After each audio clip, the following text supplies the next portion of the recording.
I'm Holland and I'm the chef at Bécasse restaurant in Ludlow, Shropshire. Around me I'm surrounded by the most incredible ingredients, so I try to use as much produce as I can locally source.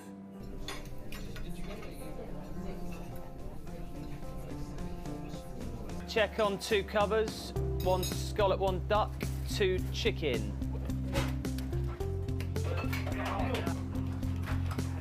When Andy fillets them, they're not quite like that. We've got an incredible market that happens in Ludlow called the Local to Ludlow Market, where I go up. You can't get more inspired than having a wander around the market, talking to the people that are actually up at 5 o'clock in the morning, seeing to their animals. Right, let's get to bouche. Some wild garlic croutons, shallots, chives, truffle cream and a little leek potato soup. So just a little appetizer that we do. On a Monday, I'll actually phone the farmer in person and say, you know, I want X many ducks this week, and they're actually slaughtered on the Tuesday, so slaughtered to order essentially, and delivered to me on the Thursday, and there's lots of things like this. I think it's really important for chefs to have that direct link. You know, there's a lot of chefs in this day and age that just pick up the phone and just say, I want this or I want this, and order out of a catalogue, but I suppose I'm privileged to have, you know, suppliers on the end of the phone with regards to it's actually the farmer that's grown, bred, made cheese, love, you know, all of that sort of thing. It's a really nice eating dish.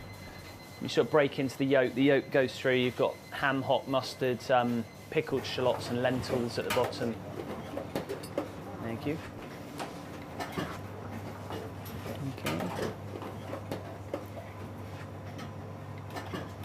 Okay.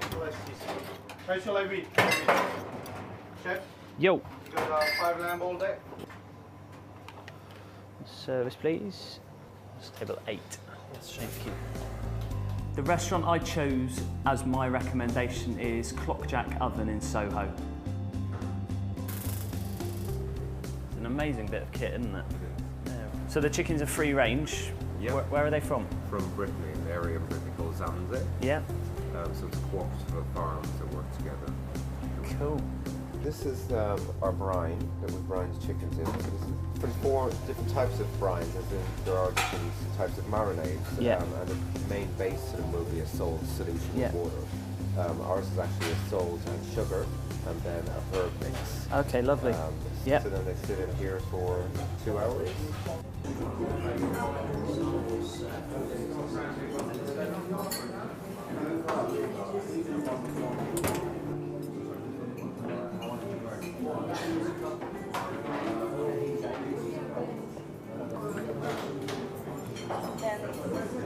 Let's get that out.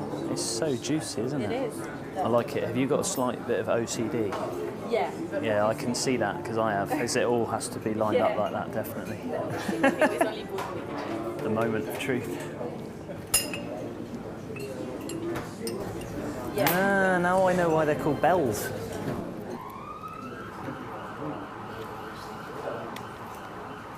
So moist and juicy and tender.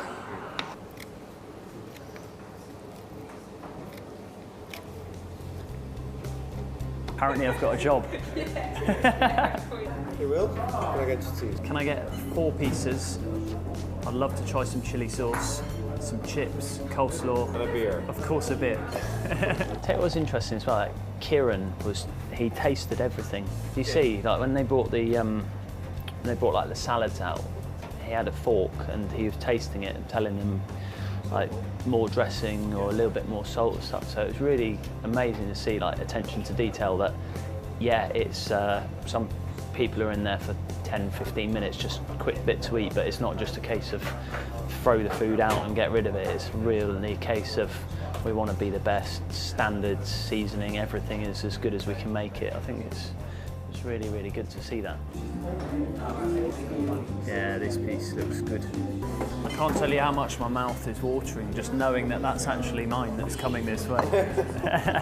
As I've learned, it's 48 hours to get to this stage, and I'm sure it's going to be worth it. That's good. It's beautiful. I'll use the cutlery for the coleslaw, but Yeah. it's got to be eaten with your hands. It does. It's just beautiful. Clockjack Oven, for me, is Nando's but done properly. It's a solo venture, it's a standalone restaurant, it's not a chain, and it takes what sort of mass chain restaurants like Nando's, it takes that kind of idea but does it properly, and that's what makes it really, really special for me. It's got personality.